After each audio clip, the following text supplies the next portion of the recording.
આ સવાલ ખૂબ જ ઇમ્પોર્ટન્ટ એવો સવાલ છે જે ગુજરાત બોર્ડની અંદર પણ ખાસું મહત્વ રાખે છે.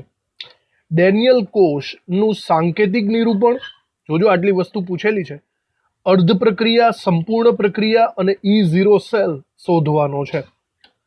તો આ બધી બાબતો આપણને આવડવી જ જોઈએ, કારણ કે ફર્સ્ટ 1-2 લેક્ચરની અંદર ડેનિયલ કોષને આપણે સંપૂર્ણ જોયેલા છીએ, બરાબર. તો તમને યાદ હોવું જોઈએ, ડેનિયલ કોષની જો આપણે વાત કરતા હોય તો આપણા બે બીકરમાં કોણ કોણ હોય, આપણે જે દર વખતે રફલી બીકર દોરીએ છીએ એની અંદર યાદ કરો કે આ બાજુ Zn આવે અને આ બાજુ કોપર આવે. Zn નું રિડક્શન, Zn નું ઓક્સિડેશન થાય, કોપરનું રિડક્શન થાય. આ વસ્તુ આપણને ખબર જ હોવી જોઈએ થિયરિટિકલી, તો પછી આપણે એનું સાંકેતિક નિરૂપણ લખી શકીએ. તો ચલો સૌથી પહેલા આપણે સાંકેતિક નિરૂપણ લખવાની ટ્રાય કરીએ.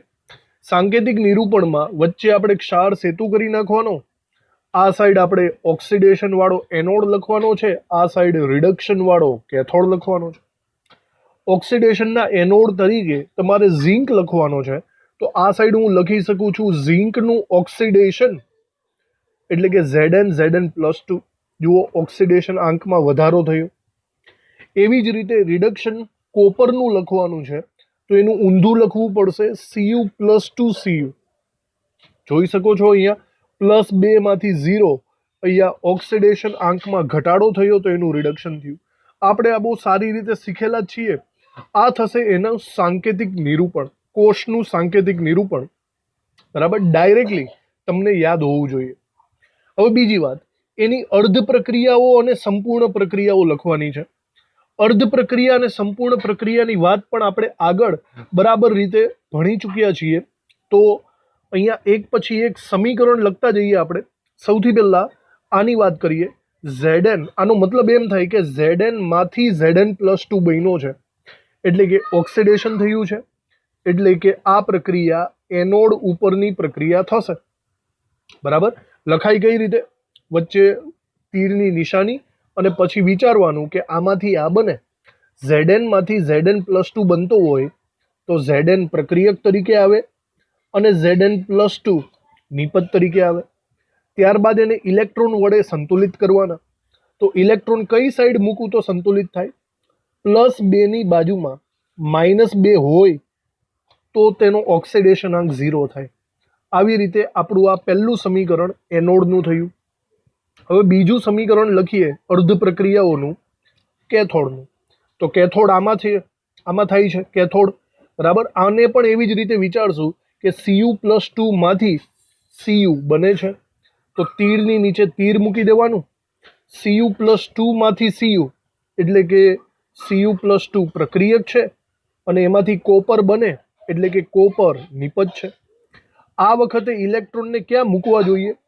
+2 ની બાજુમાં -2 મૂકીએ તો લેવલ થાય. તો આવી રીતે આ બીજું સમીકરણ કેથોડનું થઈ ગયું.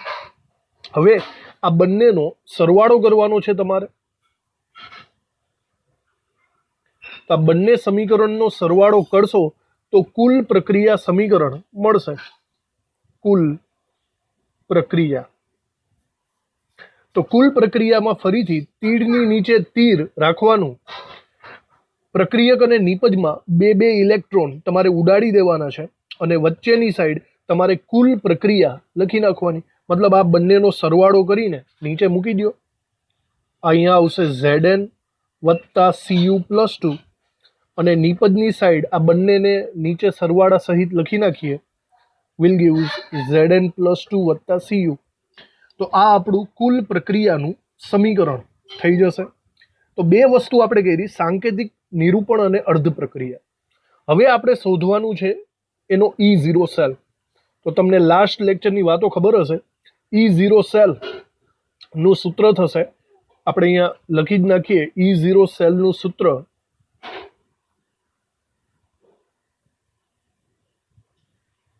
E0 સેલ બરાબર થશે reduction potential of cathode minus anode. હવે ડેનિયલ કોષમાં કોણ કેથોડ ઉપર છે અને કોણ એનોડ ઉપર છે એ આપણને બહુ સારી રીતે ખ્યાલ હોવો જોઈએ. આકૃતિ જોઈ લો બરાબર. કોપર કેથોડ છે રિડક્શન વાળો અને Zn એનોડ છે ઓક્સિડેશન વાળો. તો હું અહીંયા લખી શકું છું E0 reduction potential of cathode, એટલે કેથોડ ઉપર Cu+2 છે, Cu+2 Cu આવી રીતે આ રિડક્શન પોટેન્શિયલ થયો કેથોડનો, minus reduction potential of anode. હવે Zn નો રિડક્શન પોટેન્શિયલ એટલે કે Zn+2 Zn લખવો પડે, આવી રીતે લખી શકાય.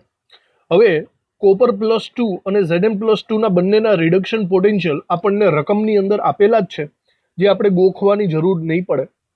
Zn નો છે -0.76 અને કોપરનો છે 0.34.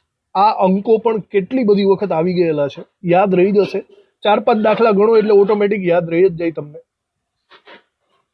તો કોપરનો અહીંયા થાય છે 0.34 માઇનસ, અને ઝીંકનો પોટેન્શિયલ થાય છે -0.76. જો બે માઇનસ આવી ગયા છે, માઇનસ માઇનસ પ્લસ થઈ જશે, એટલે કે 0.34 વત્તા 0.76 થાય, અને આ બંનેનો સરવાળો કરો તો તમને 1.10 વોલ્ટ મળશે.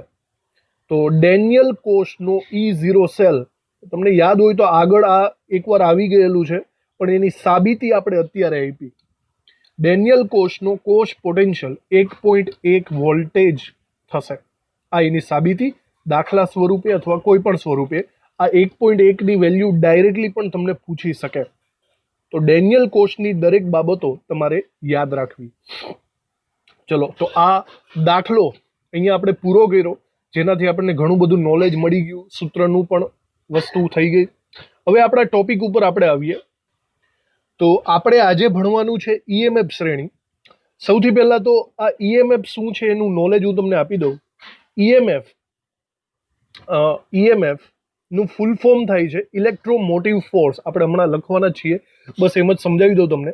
ઇલેક્ટ્રોમોટિવ ફોર્સ, બરાબર. અને ઇલેક્ટ્રોમોટિવ ફોર્સ એટલે ઇન શોર્ટ આ જ થયો પોટેન્શિયલ, બરાબર. તો વસ્તુ એમ છે કે પોટેન્શિયલની શ્રેણી એને આપણે ઈએમએફ શ્રેણી તરીકે ઓળખીશું. પણ કેવા પોટેન્શિયલ? જોજો, દરેકે દરેક અર્ધકોષના પોટેન્શિયલ કે જેને હાઇડ્રોજનની કમ્પેરિઝનમાં બનાવવામાં આવ્યા છે. તમને યાદ હશે કે કોઈ પણ અર્ધકોષનો પોટેન્શિયલ જો શોધવો હોય, Ag નો કેટલો થાય, તો એના માટે મારે હાઇડ્રોજનનો સહારો લેવો પડતો હતો સંદર્ભ ધ્રુવ તરીકે. હાઇડ્રોજનની કમ્પેરમાં શોધેલા જેટલા પણ અર્ધકોષના પોટેન્શિયલ છે એની એક શ્રેણી બનાવવાની છે. આપણે શું કરશું, આ દરેકે દરેક પોટેન્શિયલના રિડક્શન પોટેન્શિયલ લઈ જશું અને રિડક્શન પોટેન્શિયલનો ઉતરતો ક્રમ બનાવશું. ઉતરતો ક્રમ. હવે ઉતરતો ક્રમનો મતલબ એમ થયો કે મોટી મોટી સંખ્યા આપણે ઉપર રાખશું, +5, +4, પછી ધીમે ધીમે ઘટાડતા જશું, 3, 2, 1, પછી એકદમ મિડલમાં 0 આવશે. હવે યાદ કરો, 0 એટલે આ કોણ થાય? હાઇડ્રોજન. અને એના પછી પણ નીચે ઘટાડતા જવાનું, -1, -2, -3. આવી રીતે જુદા જુદા અર્ધકોષના પોટેન્શિયલના રિડક્શન પોટેન્શિયલને ઉતરતા ક્રમમાં ગોઠવીએ ને, તો એ શ્રેણીને આપણે કહીશું ઈએમએફ શ્રેણી. ઓકે, એકદમ સિમ્પલ એવું જ છે. ઈએમએફ શ્રેણી કેવી હોય એ આપણે અહીંયા લખશું, અથવા આપણે ટેક્સ્ટબુકમાં જ છે. આપણે એને લખવાની જરૂર નથી, ગોખવાની પણ જરૂર નથી, બસ અન્ડરસ્ટેન્ડ, સમજવાનું છે તમારે, અને એના ઉપરથી MCQs સોલ્વ કરવાના છે.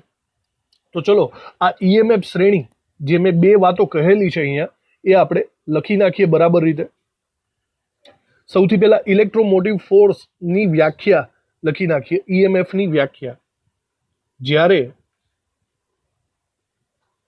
વિદ્યુત કોષનો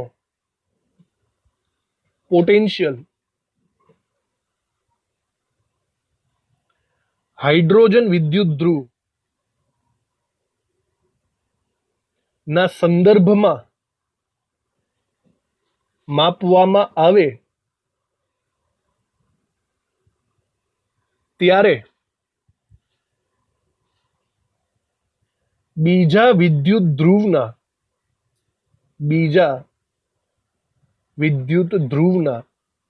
પોટેન્શિયલને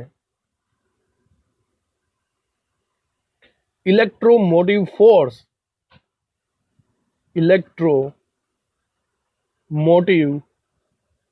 ફોર્સ એટલે કે EMF કહે છે.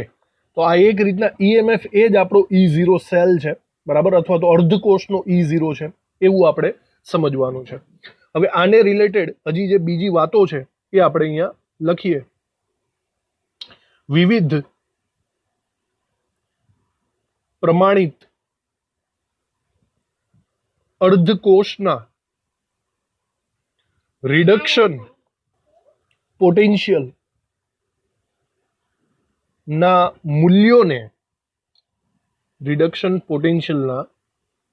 મૂલ્યોને ઉતરતા ક્રમમાં ગોઠવવાથી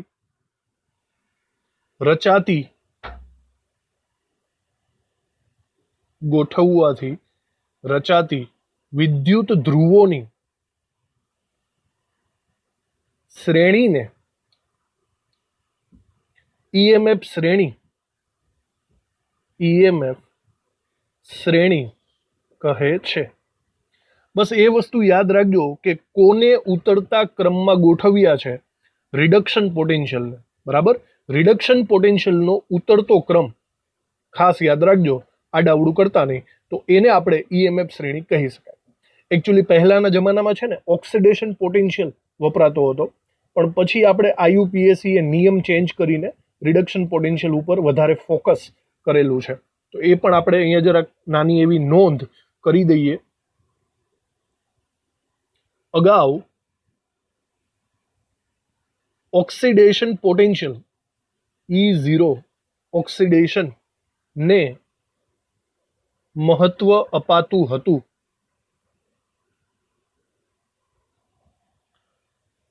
હવે એસઆઈ એકમ પ્રમાણે, આઈયુપીએસસી ના એસઆઈ એકમ પ્રમાણે E0 રિડક્શન એટલે કે રિડક્શન પોટેન્શિયલ ને મહત્વ આપવામાં આવે છે. ઓકે, તો હાલમાં જે ઈએમએફ શ્રેણી છે એ રિડક્શન પોટેન્શિયલની જ છે. હવે આ ઈએમએફ શ્રેણી એકચ્યુઅલી છે કેવી, બરાબર, એને આપણે બરાબર રીતના સરખી રીતે જોઈ લઈએ. જુઓ, ઈએમએફ શ્રેણી કંઈક આવી આપેલી છે ટેક્સ્ટ બુકની અંદર. હવે આને જોઈને તમને એવું કંઈ નહીં વિચારતા કે આને કંઈક ગોખવાનું નથી. ઓકે, આને યાદ નથી રાખવાની, કોઈ પણ પોટેન્શિયલને યાદ રાખવાની જરૂર નથી. બસ આના ઉપરથી જે રેગ્યુલરલી એમસીક્યુ આવે એના ઉપર ફોકસ કરશું. હવે આનું મહત્વ, આ કેવી રીતે રચાયેલી છે એની ડિસ્કશન આપણે જરાક અહીંયા કરી લઈએ. બરાબર જોઈ લઈએ આને ઝૂમ કરીને. તો સૌથી પહેલા મેં વાત કરી, અહીંયા જુદા જુદા પ્રક્રિયાઓના રિડક્શન પોટેન્શિયલ આપેલા છે. તમને અહીંયા પોટેન્શિયલ પ્રક્રિયાઓ સ્વરૂપે આપેલું છે. પહેલી વસ્તુ જુઓ, કોઈ પણ રાસાયણિક સમીકરણ જુઓ ને એ રિડક્શનનું સમીકરણ હશે. કોનું હશે? રિડક્શનનું. દાખલા તરીકે જોઈ લ્યો, પહેલું સમીકરણમાં F2 માંથી F માઇનસ ઓક્સિડેશન આંક ઘટ્યો ને, બરાબર. એવી રીતે અહીંયા જુઓ Au+3 માંથી Au, એટલે એમાં પણ ઓક્સિડેશન આંક ઘટ્યો. કોઈ પણ સમીકરણ જુઓ, Br2 માંથી Br માઇનસ ઘટે, રિડક્શન. તો આ દરેકે દરેકના રિડક્શન પોટેન્શિયલ છે. અને આ રિડક્શન પોટેન્શિયલનો ઉતરતો ક્રમ લખેલો છે. કેવો? ઉતરતો ક્રમ. ઉતરતો ક્રમ મીન્સ એવું છે કે સૌથી ઉપરની સાઈડ વધુમાં વધુ પ્લસ વાળા અંક આવશે. સૌથી વધારે રિડક્શન પોટેન્શિયલ તરીકે કોઈ હોય તો એ છે F2 F માઇનસ. સમજ પડી? અહીંયા તમને +2.87 સૌથી મોટામાં મોટો આંકડો આપેલો છે. એનાથી જેમ જેમ તમે નીચેની તરફ જશો ને એમ રિડક્શન પોટેન્શિયલના મૂલ્યો ઘટશે. ઓકે, જોઈ લો, +1.81, એનાથી ઓછો 1.78, 1.51, 1.40, 1.36, 1.33. ગોખવાના નથી, બસ અન્ડરસ્ટેન્ડ રાખો. જસ્ટ એટલી ખબર હોવી જોઈએ કે નીચે તરફ જતા રિડક્શન પોટેન્શિયલ ઘટે, ઉપર તરફ રિડક્શન પોટેન્શિયલ વધારે, નીચે તરફ રિડક્શન પોટેન્શિયલ ઓછા. આવી રીતે પ્લસથી તમે જેમ જેમ ઘટાડો કરતા જશો તો સીધી વાત છે મિડલમાં ક્યાંક ને ક્યાંક 0 આવવાનો છે. બરાબર, આવી રીતે કન્ટિન્યુઅસલી ઘટાડતા જતા એક અવસ્થા મને મળશે 0 વાળી. દેખાય છે અહીંયા 0, અને 0 વોલ્ટેજ કોના હોય એ તો આપણને બહુ સારી રીતે ખબર છે કે 0 વોલ્ટેજ હાઇડ્રોજનના હોય. તો એક રીતના અહીંયા જે હાઇડ્રોજનના પોટેન્શિયલ છે એ કેટલા મળે છે? એક્ઝેક્ટલી 0 મળે છે. અને એનાથી પણ નીચે તરફ જાઓ ને તો માઇનસમાં અંક આવતા જાય છે, જોતા જાઓ. -0.13, 0.14, 0.25 દેખાય છે. તો આવી રીતે આખી ઈએમએફ શ્રેણી છે, આ ઈએમએફ શ્રેણીને આવી રીતે દર્શાવેલી છે. તો તમને આ શ્રેણી વિશે ખબર પડી ગઈ, બરાબર. ઉપર મોટા અંક, નીચે નાના અંક. હવે આના ઉપરથી કેવા કેવા એમસીક્યુ પૂછાય એનું ડિસ્કશન આપણે કરી લઈએ. જુઓ, તો સૌથી પહેલા ઈએમએફ શ્રેણી આમ જોજો બરાબર. આને હું એમસીક્યુ રિલેટેડ કેવી રીતે યાદ રખાવું છું તમને. તમારે આવી રીતે એક લીટી કરી નાખવાની છે તમારી નોટબુકમાં, બરાબર જોજો. ઈએમએફ શ્રેણી આખી દોરવાની નથી. હવે આ ઈએમએફ શ્રેણીના એક્ઝેક્ટ મિડલમાં 0.0 વોલ્ટેજ હશે, બરાબર. અને આ 0.0 વોલ્ટેજ કોના હોય? તો કે E0 H+H2 ના. આ તો ફિક્સ જ છે. હવે આને આપણે પ્રમાણિત તરીકે, મતલબ એક્ઝેક્ટ મિડલમાં લઈ લેવાનો છે. હાઇડ્રોજન એક્ઝેક્ટ આપણે મિડલમાં રાખશું. ઓકે. હવે બે ભાગ પડે છે. હાઇડ્રોજનની ઉપરવાળો ભાગ એરિયા, આ એરિયા, અને હાઇડ્રોજનની નીચેવાળો એરિયા. આ બે એરિયાને રિલેટેડ તમને એમસીક્યુઝ આવશે. જોજો બરાબર કેવી રીતે. સૌથી પહેલા આપણે આ ઉપરવાળા એરિયાની વાત કરીએ. તો હાઇડ્રોજનની ઉપરવાળો એરિયા તમને ખબર હોવી જોઈએ કે ઈએમએફ શ્રેણી એ રિડક્શન પોટેન્શિયલનો ઉતરતો ક્રમ છે. આનો મતલબ એમ થયો કે ઉપર તરફ રિડક્શન પોટેન્શિયલના મૂલ્યો વધારે હશે અને નીચે તરફ રિડક્શન પોટેન્શિયલના મૂલ્યો કેવા હશે? ઓછા હશે. સમજાઈ ગયું? આવી રીતે. તો તમને કોઈ આમાંથી બે તત્વો આપી દે, બરાબર ધ્યાનથી જોજો. તમને કોઈ આમાંથી બે તત્વો આપી દે, ફોર એક્ઝામ્પલ તમને એજી આપી દે અને તમને લેડ આપી દે, તો આના ઉપરથી તમને એવી ખબર પડી શકે કે જે ઉપરની તરફ હશે ને એનો રિડક્શન પોટેન્શિયલ વધારે હશે અને નીચેની તરફ હશે એનો રિડક્શન પોટેન્શિયલ ઓછો હશે. હવે એના પછીની વાત, રિડક્શન પોટેન્શિયલ જેનો વધારે હોય એનું પોતાનું શું થાય? રિડક્શન થાય. તો એનાથી ઉલટું, જેનો રિડક્શન પોટેન્શિયલ ઓછો હોય તો નીચેવાળાનું શું થાય? નીચેવાળાનું ઓક્સિડેશન થાય. ઓકે.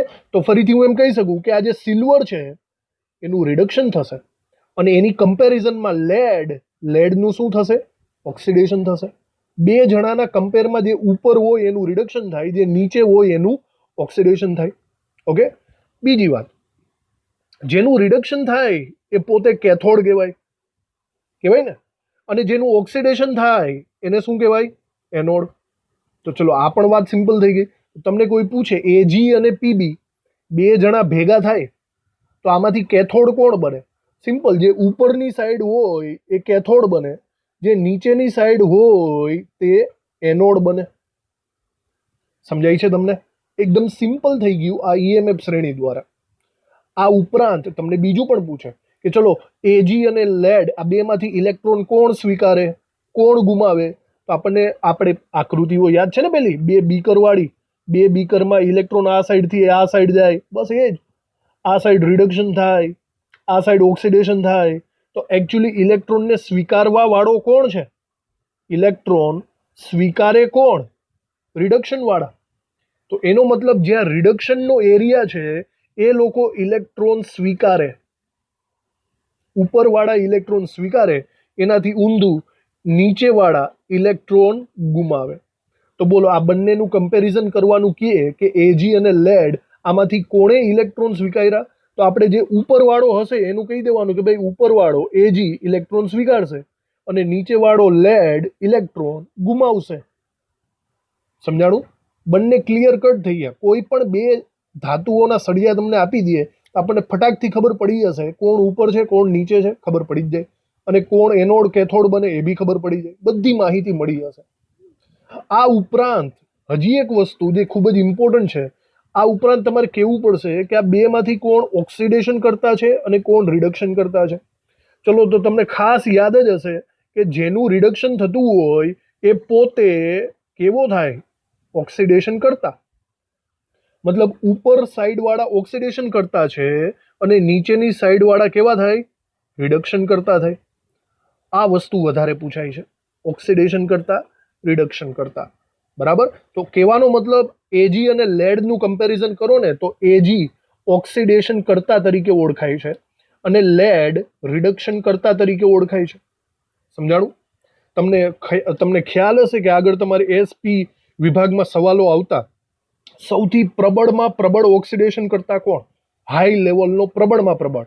તો જુઓ સૌથી ઉપરની સાઈડ કોણ આવ્યો છે, F2 આવ્યો કે નહીં?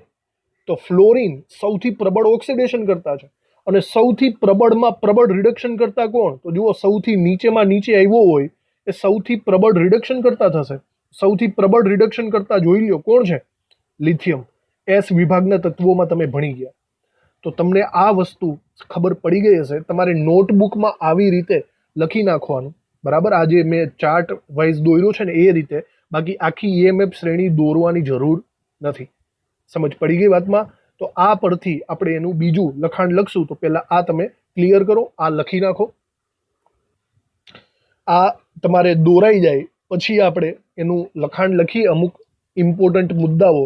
અને યાદ રાખજો આખો topic purpose JEE NEET related છે. ખૂબ જ ઇમ્પોર્ટન્ટ ટોપિક કહેવાય આ, બરાબર.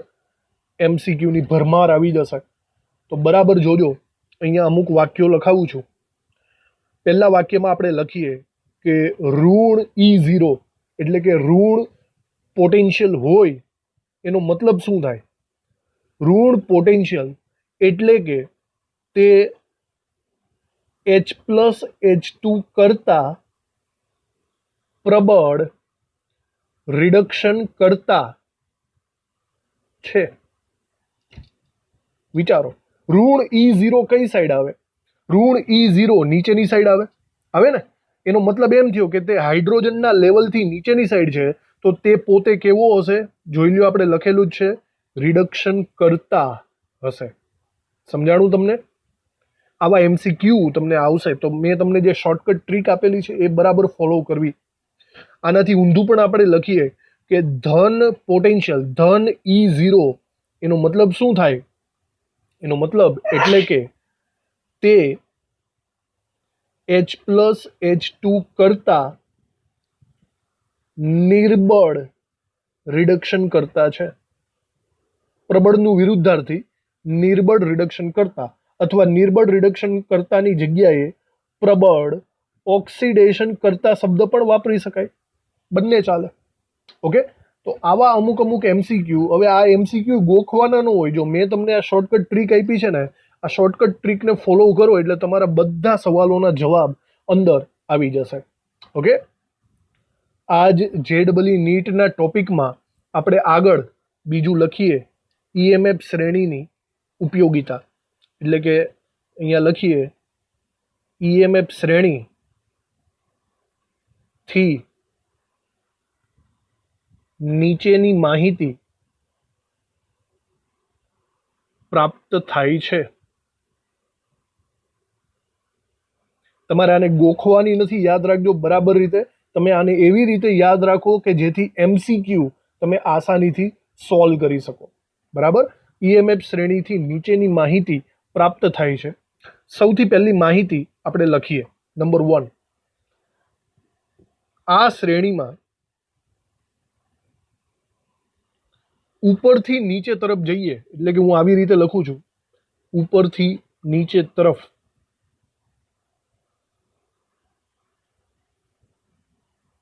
જઈએ, બરાબર. એમ 3 વસ્તુઓ છે જે વધે છે. પહેલું, ઓક્સિડેશન પ્રક્રિયા અનુભવવાની વૃત્તિ નીચે તરફ જાઓ એમ વધે છે. બીજી વાત, ઇલેક્ટ્રોન મુક્ત કરવાની વૃત્તિ વધે છે. અને ત્રીજી વાત, રિડક્શન કરતા તરીકેની પ્રબળતા વધે છે. તો આ વસ્તુ ઓલરેડી ડિસ્કસ થઈ જ ગઈ છે, બરાબર. નીચેના એરિયામાં જ ઓક્સિડેશન છે, નીચેના એરિયામાં જ ઇલેક્ટ્રોન ગુમાવે છે અને નીચેના એરિયામાં જ રિડક્શન કરતા છે. તો નીચેવાળાના એરિયામાં આ 3 પરિબળ વધે છે. ઓકે, હવે આવી જ રીતના આપણે બીજો મુદ્દો લખીએ. બીજી માહિતી જે આપણને મળે, આપણે લખીએ આ શ્રેણીમાં. હવે ઊંધું લખીએ, નીચેથી ઉપર જઈએ. આ શ્રેણીમાં જેમ જેમ નીચેથી ઉપર જઈએ તેમ શું વધતું હશે? વધે છે. શું વધતું હશે? પહેલી પ્રક્રિયાઓના 3 ઊંધું લખી નાખો. અહીંયા ઓક્સિડેશન લખ્યું છે તો ઉપરના એરિયામાં રિડક્શન હોય તો આપણે એવું લખી શકીએ, રિડક્શન પ્રક્રિયા અનુભવવા ની વૃત્તિ. બરાબર, ઉપરના એરિયામાં રિડક્શન પ્રક્રિયા અનુભવવાની વૃત્તિ વધે છે. ચલો, જે રિડક્શન પામતા હોય એનો મતલબ તે ઇલેક્ટ્રોન સ્વીકારવા હોય, તો ઇલેક્ટ્રોન સ્વીકારવાની વૃત્તિ વધે છે ઉપરના એરિયામાં. અને ત્રીજી વાત, જેનું રિડક્શન થતું હોય એ પોતે ઓક્સિડેશન કરતા હોય, તો ઓક્સિડેશન કરતા તરીકેની પ્રબળતા ઉપર તરફ વધે છે. ઓકે, તો આ જે પેલું શોર્ટકટ ટ્રીક લખાવેલી એની અંદરનું જ આની અંદર આવી ગયું છે. ચલો, તો આ 2 મુદ્દા થઈ ગયા. હવે ત્રીજા મુદ્દા તરફ જઈએ. એના ઉપરથી આપણને ત્રીજી કઈ માહિતી મળે છે લખીએ. પહેલા, કોઈ પણ 2 અર્ધકોષને જોડવાથી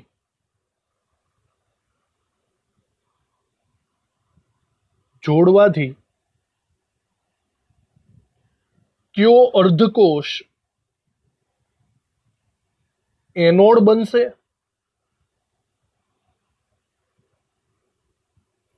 અને કયો અર્ધકોષ કેથોડ બનશે?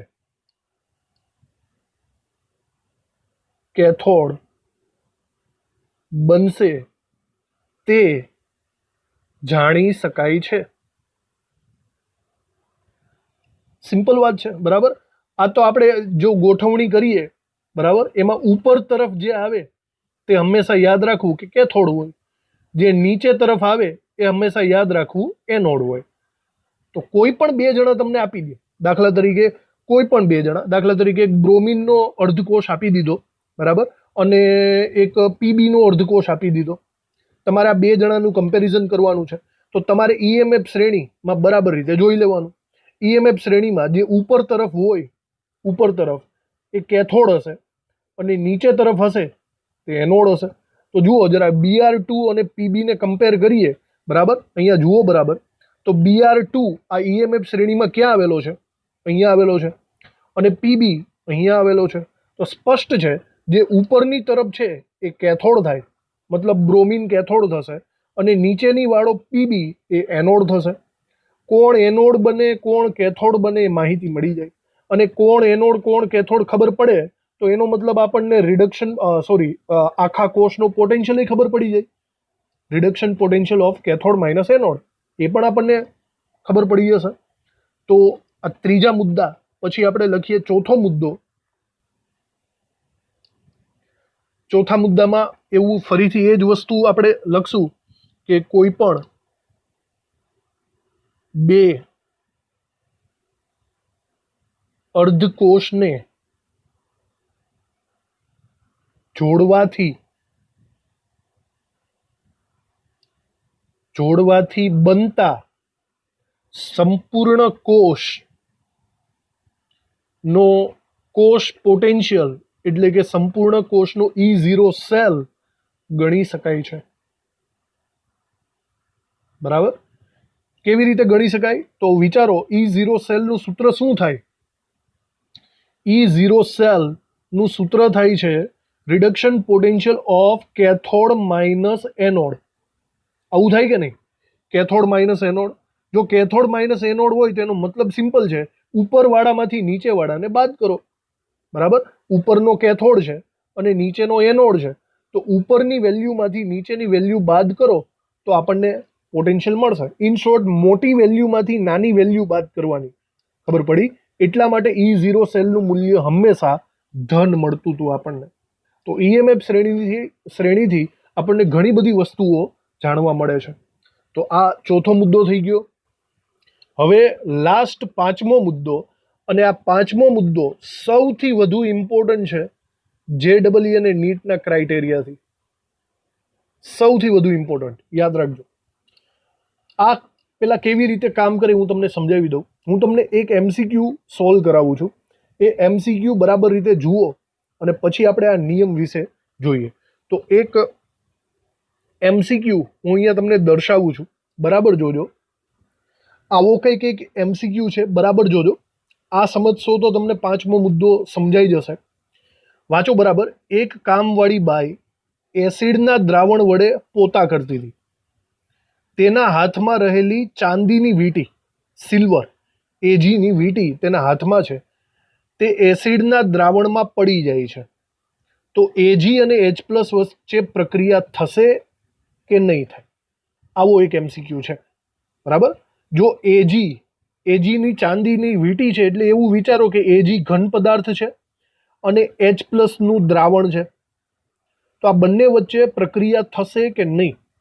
તો તમને જરાક એક નાની એવી વાત યાદ દેવડાવી દઉં. આપણે જ્યારે આ ચેપ્ટર ચાલુ કર્યું ત્યારે સૌથી અગાઉ આપણે એક નાનો એવો પ્રેક્ટિકલ કર્યો હતો. કંઈક CuSO4ના દ્રાવણની અંદર આપણે કંઈક Agનો અથવા તો ઝિંકનો સળિયો મૂકેલો, બરાબર. જો મારી વાત ધ્યાનથી સાંભળજો. જો તમે CuSO4 ના દ્રાવણની અંદર Zn નો સળિયો મૂકો ને તો પ્રક્રિયા થાય છે. આવું આપણે ભણી ગયા, બરાબર. કેવી પ્રક્રિયા થાય? તો આપણને ખબર છે કે જે સળિયો છે એ પીગળવા માંડશે. યાદ આવે? આ જે CuSO4 નું દ્રાવણ છે તે આછા રંગનું થવા માંડશે. આવી પ્રક્રિયા થાય. મતલબ જે ઘન પદાર્થ હોય એ પીગળવા માંડે. હંમેશા યાદ રાખવું, જે ઘન પદાર્થ હોય ને એનું હંમેશા ઓક્સિડેશન થાય. આ એક શોર્ટકટ ટ્રીક છે, યાદ રાખવું. મારો કહેવાનો મતલબ એમ છે કે જો તમે આ પ્રક્રિયાને કદાચ ઊંધી કરી હોત, બરાબર ધ્યાનથી સાંભળજો. ઊંધી એટલે જે ઘન પદાર્થ છે એનું દ્રાવણ લઈ લો. સપોઝ તમે CuSO4ની જગ્યાએ ZnSO4 નું દ્રાવણ લીધું હોત અને એની અંદર તમે કોપરનો સળિયો મૂક્યો હોત તો શું થાત? તો ભાઈ છે ને આમાં પ્રક્રિયા થાત જ નહીં. તમે 4-5 દિવસ સુધી રાહ જોત ને તો પણ પ્રક્રિયા કોઈ દી નહીં થાય. તો આવું એવું બધું શું છે કે આ દ્રાવણ હોય, આ સળિયો હોય તો જ પ્રક્રિયા થાય. તો આને રિલેટેડ ડાયરેક્ટ EMF શ્રેણી છે. સાંભળજો બરાબર. EMF શ્રેણી. એક વસ્તુ ફાઇનલ છે, જે ઘન પદાર્થ હોય ને એનું ઓક્સિડેશન થાય અને એ પીગળી જાય, અને જે દ્રાવણ સ્વરૂપે હોય ને એનું હંમેશા શું થાય? રિડક્શન થાય. ઓકે. હવે તમે વિચારો, અહીંયા મેં 2 જણાનું કમ્પેરિઝન કર્યું છે, Zn અને કોપરનું, છે કે નહીં? તો આ Zn અને કોપરને તમે જરાક EMF શ્રેણીમાં જુઓ. Zn અને કોપરને જો આપણે EMF શ્રેણીમાં શોધવા જઈએ તો જો Zn અહીંયા છે અને કોપરને શોધો Cu+2. તો કોપર એટલે કે 0.36 વોલ્ટ જેવું થાય, એટલે કે ક્યાંક અહીંયા હશે. આ રહ્યો કોપર Cu+2. કહેવાનો મતલબ બરાબર જુઓ, EMF શ્રેણી પ્રમાણે ઉપર કોણ છે અને નીચે કોણ છે? ઉપરની સાઈડ કોપર છે, નીચેની સાઈડ ઝિંક છે, બરાબર. હવે એનો મતલબ Cu+2 નું હંમેશા શું થાય? ઉપરવાળાનું શું થાય? રિડક્શન. અને નીચેવાળાનું શું થાય? ઓક્સિડેશન, બરાબર. બોલો, ઉપરવાળાનું ઓક્સિડેશન થશે ક્યારે? પોસિબલ છે? નથી. તો યાદ રાખવું, જ્યારે કોપર અને Zn ભેગા થાય ને ત્યારે હંમેશા કોપરનું જ રિડક્શન થાય. એ ક્યારેય બદલાશે નહીં. સમજ પડી? તો આવી જ રીતના જુઓ, જે એક્ઝામ્પલ આપ્યું હતું, કોપરનું જ રિડક્શન થાય, બરાબર. તો અહીંયા જુઓ, ઘન કોપર હોય તો ઘન વસ્તુનું રિડક્શન પોસિબલ બનતું નથી. તો આ વસ્તુ યાદ રાખવાની, બરાબર. હવે આને યાદ, હવે આપણે જે MCQ ની વાત ચાલે છે એની વાત કરીએ. જોજો બરાબર. MCQ માં આપણને H+ નું દ્રાવણ આપ્યું છે. ઓકે, H+ નું દ્રાવણ આપ્યું અને એની અંદર ઘન પદાર્થ. હવે જે ઘન પદાર્થ એટલે સળિયો, સમજી લ્યો. ઘન પદાર્થ એટલે કે સળિયો. તો ઘન પદાર્થ કયો ડૂબાડ્યો આપણે? Ag. તો જરા જોજો, Ag સળિયો છે તો Ag ઘન પદાર્થ એટલે જો Ag નું ઓક્સિડેશન થાય અને H+ નું રિડક્શન થાય તો જ પોસિબલ પ્રક્રિયા બનશે. દ્રાવણનું હંમેશા રિડક્શન, ઘન પદાર્થનું હંમેશા ઓક્સિડેશન. તો આપણે જરા ઈએમએફ શ્રેણીમાં જોઈ લઈએ કે એજી અને એચ પ્લસ ક્યાં આવેલા છે. ઈએમએફ શ્રેણી આ રહી. તો ઈએમએફ શ્રેણીમાં 0 વોલ્ટેજ જ્યાં હોય ત્યાં એચ પ્લસ તો આવેલો જ છે. હવે એજી એની ઉપર આવ્યો છે કે નીચે આવ્યો છે, બસ એ આપણે શોધવાનું છે. તો એજીના વોલ્ટેજ 0.80 હોય એટલે કે એજી પ્લસ અહીંયા આવેલો છે. હવે બોલો ઉપરની સાઈડ કોણ છે? તો કે સિલ્વર. તો સિલ્વરનું રિડક્શન થાય. નીચેની સાઈડ હાઇડ્રોજન, તો હાઇડ્રોજનનું ઓક્સિડેશન થાય. સમજ પડી? તો જો સિલ્વરનું દ્રાવણ હોય, રિડક્શન એટલે દ્રાવણ, જો સિલ્વરનું દ્રાવણ હોય અને એચ પ્લસનો ઘન સળિયો હોય તો જ પ્રક્રિયા પોસિબલ બનશે. આનાથી ઊંધું કરશો તો પ્રક્રિયા પોસિબલ નહીં બને. તો એજી પ્લસનું દ્રાવણ હોવું જોઈએ, પણ રકમ પ્રમાણે તો એજી ઘન પદાર્થ છે, ચાંદીની વીંટી છે ને, તો મતલબમાં આ પ્રક્રિયા થશે નહીં. સિલ્વરની વીંટીને જો તમે એસિડના દ્રાવણમાં ડુબાડશો તો એ કંઈ ઓગળી નહીં જાય, બરાબર? હાથ કાઢીને લઈ લેવાની. તો પ્રક્રિયા અહીંયા થશે નહીં. ખબર પડી વાતમાં? તો અહીંયા આપણે આ જ એમસીક્યુની અંદર એવો આપણે આન્સર લખી શકીએ કે ઈએમએફ શ્રેણીમાં એજી પ્લસ એજી ઉપર તરફ અને એચ પ્લસ H2 નીચે તરફ આવેલ છે. માટે એજી પ્લસ દ્રાવણ હોય તો જ પ્રક્રિયા શક્ય બને.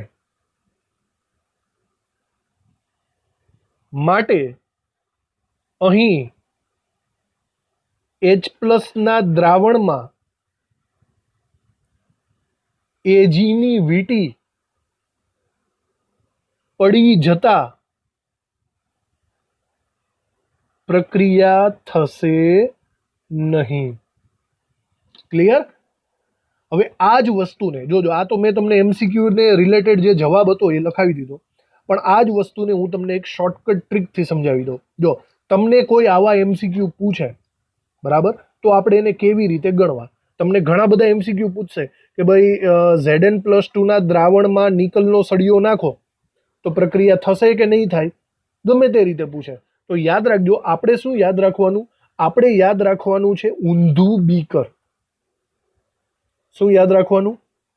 ઊંધું બીકર. જોજો જોરદાર ટેકનિક છે, તમારા દરેક એમસીક્યુ સોલ્વ થઈ જશે. તમે વિચારો, આપણે નોર્મલી બીકર કેવી રીતે રાખીએ? સીધું નોર્મલી બીકરમાં દ્રાવણ નીચેની તરફ હોય અને ઉપરની તરફ સળિયો હોય કે નહીં? વિચારો, દ્રાવણ નીચે હોય અને ઉપર સળિયો હોય, પણ તમારે શું કરવાનું? તમારે ઊંધું બીકર રાખવાનું. ઊંધું બીકર એટલે કે આવી રીતે. તો એનો મતલબ એમ થયો કે દ્રાવણ ઉપરની તરફ અને સળિયો નીચેની તરફ. જો તમને રકમની અંદર આપેલા બે જણામાં દ્રાવણ ઉપર તરફ હોય ઈએમએફ શ્રેણીમાં અને સળિયો ઘન પદાર્થ નીચેની તરફ હોય તો જ પ્રક્રિયા પોસિબલ બને. બાકી અહીંયા પ્રક્રિયા પોસિબલ બનવાની નથી. બરાબર? તો આ એકદમ ખૂબ જ મોસ્ટ આઈએમપી સમજી લ્યો. બરાબર? Shortcut trick. ઊંધું બીકર હોય તો જ પ્રક્રિયા થશે અને ચત્તું બીકર હોય તો પ્રક્રિયા થશે નહીં. આ એક શોર્ટકટ ટ્રીક, એની મદદથી તમે દરેકે દરેક એમસીક્યુઝ સોલ્વ કરી શકશો. બરાબર? આવા એમસીક્યુ આપણે સોલ્વ કરવાના જ છીએ આગળ. તો આ પાંચમો મુદ્દો હતો, જે એક એમસીક્યુ રિલેટેડ ખૂબ જ ઇમ્પોર્ટન્ટ વસ્તુ આવેલી છે, આપણે એને લખવાનો પણ છે. બરાબર? આ તો સમજણ પૂરતું આવી રીતે શોર્ટકટમાં પણ લખી નાખવું, હાસ્યામાં કે ગમે ત્યાં. ખાસ કરીને આ ટેકનિક તો આપણે યુઝ કરવાની જ છે, લખી નાખજો. અને આપણે હવે આ પાંચમો મુદ્દો લખીએ, આપણે ઈએમએફ શ્રેણી પરથી માહિતીનો. આ શ્રેણીમાં જે ધાતુનું સ્થાન નીચે છે તે ધાતુના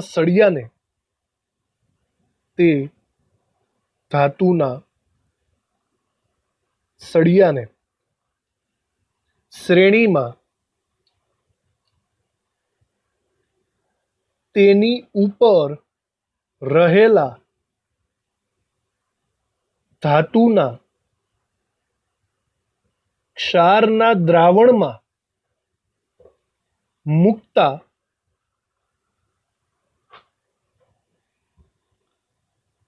ધાતુનો સળિયો દ્રાવણમાં ધાતુ આયન તરીકે ઓગળે છે. બરાબર, ઓગળે છે એનો મતલબ ધાતુના સળિયાનું ઓક્સિડેશન થાય છે. અને દ્રાવણમાં રહેલ ધાતુ આયન ધાતુ સ્વરૂપે સળિયા પર જમા થાય છે. સળિયા પર જમા થાય એટલે કે પ્લેટિંગ થાય, એનો મતલબ એ રિડક્શન પામે. બરાબર, તો આવી રીતે આ સિચ્યુએશન છે. જોઈ લ્યો જો બરાબર. ઉપરની સાઈડ, અહીંયા આપણે શોર્ટકટમાં કરવું હોય તો કરી જ નાખવાનું કે ઉપરની સાઈડ દ્રાવણ આવવું જોઈએ અને નીચેની સાઈડ સળિયો આવવો જોઈએ. બરાબર, તો જ ઓક્સિડેશન રિડક્શન પ્રક્રિયાઓ પોસિબલ બને, બાકી આ પ્રક્રિયા પોસિબલ બનશે નહીં. એક એક્ઝામ્પલ એને રિલેટેડ આપણે લખી નાખીએ કે દાખલા તરીકે Fe ના સળિયાને CuSO4 ના દ્રાવણમાં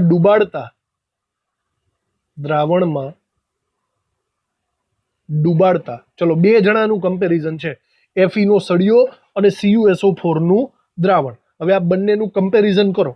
બરાબર, તો જો EMF શ્રેણીમાં આપણે જોઈ લઈએ, જુઓ CuSO4 અને Fe, તો કોપર અને Fe ને પકડો.